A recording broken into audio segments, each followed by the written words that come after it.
बहुत कष्ट करके यहाँ आने की एक घड़ी है, लेकिन उससे ज्यादा सरकार के लिए बेशर्मी की घड़ी है। 10 साल से वृद्ध लोग अगर सड़क पे उतर के नारे दे रहे और अपना हक मांग रहे, उसके बावजूद अगर सरकार इस तरफ ध्यान नहीं दे, और जो आजकल के बच्चे आप देख रहे हैं यहाँ पर आके जिस तरीके से उन्होंने आंदोलन किए, सरकार उनकी तरफ ज्यादा ध्यान देती है। ये अच्छी बात नहीं है। घर का बूढ़ा भूखा रहे और बच्चों को चॉकलेटों पे चॉकलेट, हॉर्लिक्स पे हॉर्लिक्स पिलाए, बेकार हो जाएंगे, वो किसी काम के नहीं रहेंगे। अगर उन्होंने दुख नहीं झेले और उन्होंने अगर संघर्ष नहीं देखा, उन्होंने अगर धूप नहीं सही, बारिश नहीं सही, उन्होंने अगर कष्ट नहीं सही जिंदगी में, तो वो असफल हो जाएंगे। जिन्होंने ये सब किया है और आज अपने आखिरी वक्त में यहाँ पर दोस्तों बहुत बड़ा अपडेट निकल कर आ रहा था, जिसके अंदर कमांडर अशोक रावत जी यहाँ पर बोल रहे हैं, एनएससी राष्ट्रीय अध्यक्ष। तो दोस्तों उन्होंने ये बताया जंतर मंतर के जो आंदोलन चल रहे हैं स्टूडेंटों का, विद्यार्थियों का, उसके ऊपर भी उन्होंने बोला है कि अगर ताकत ज़्यादा हो तो उस पर सरकार ज़्यादा ध्यान देती है। ऐसे ही कुछ शब्दों में उन्होंने बताया है कि स्टूडेंटों के ऊपर तो बहुत ध्यान दिया जा रहा है, लेकिन हमने अभी 12.5 साल से जो संघर्ष करते आ रहे हैं, जो आंदोलन करते आ रहे हैं, उसका अभी तक सरकार ने कोई सुनवाई नहीं की है। तो इस पर उन्होंने अपनी वार्तालाप के अंदर बताया है और उन्होंने ईपीएस 95 पेंशन धारकों की जो भावना है उनको व्यक्त किया है और कहा है कि ईपीएस 95 पेंशन धारकों की जो मांग है वह अभी तक पूरी नहीं हुई है। उनकी पेंशन की बढ़ोतरी में अभी कोई बदलाव नहीं हुआ है।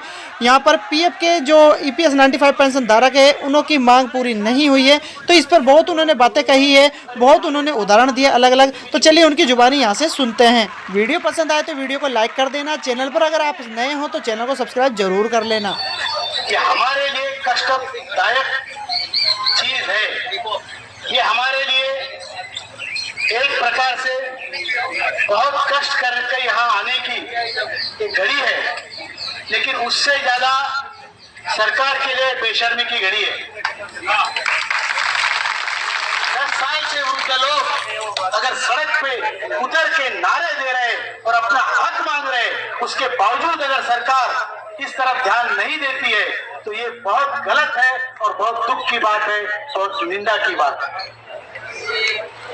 हमें अपना हक लेने का अधिकार है और हम शांतिपूर्ण ढंग से कर रहे हैं, और जो देश हमने बनाया उस देश का स्वरूप हम बिगाड़ना नहीं चाहते। हमारी पीढ़ी इस देश को बनाने में लगी थी,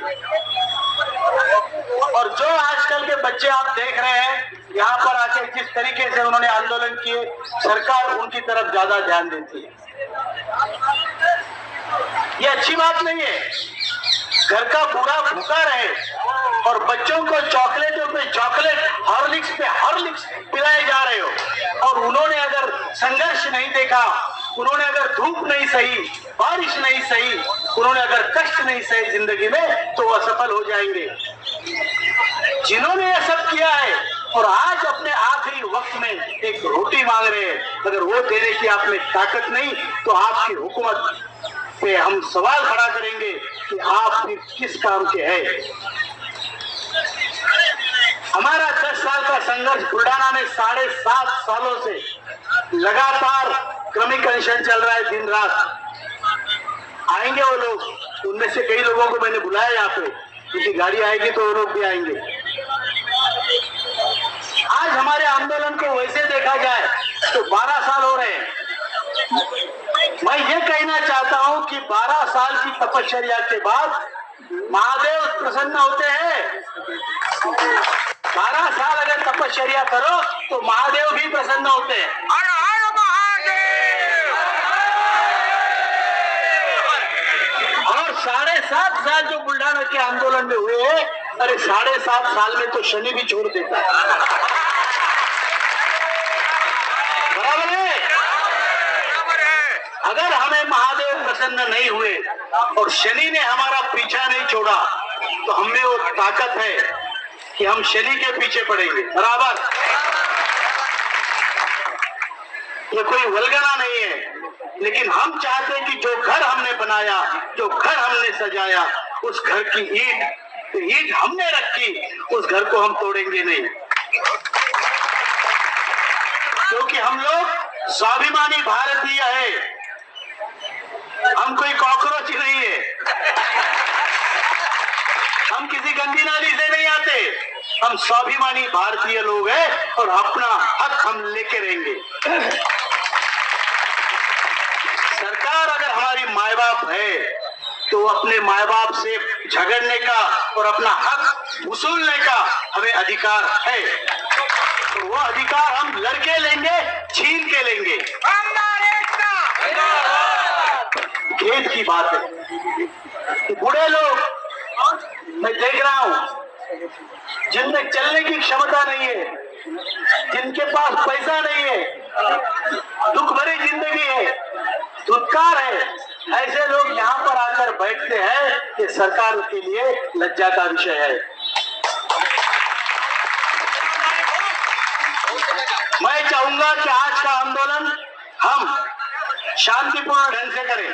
कारण है, इसका कारण ये नहीं कि हम किसी से डरते हैं वगैरह वगैरह, इसका कारण ये है कि हमने अपने आंदोलन की जो नोटिस सरकार को दी है वो स्टेप बाय स्टेप आंदोलनों की है। जब डालना है वो गियर तब बराबर डालेंगे। तो पहला गियर है, ये शांततापूर्ण आंदोलन होगा सरकार का ध्यान आकर्षण करने के लिए।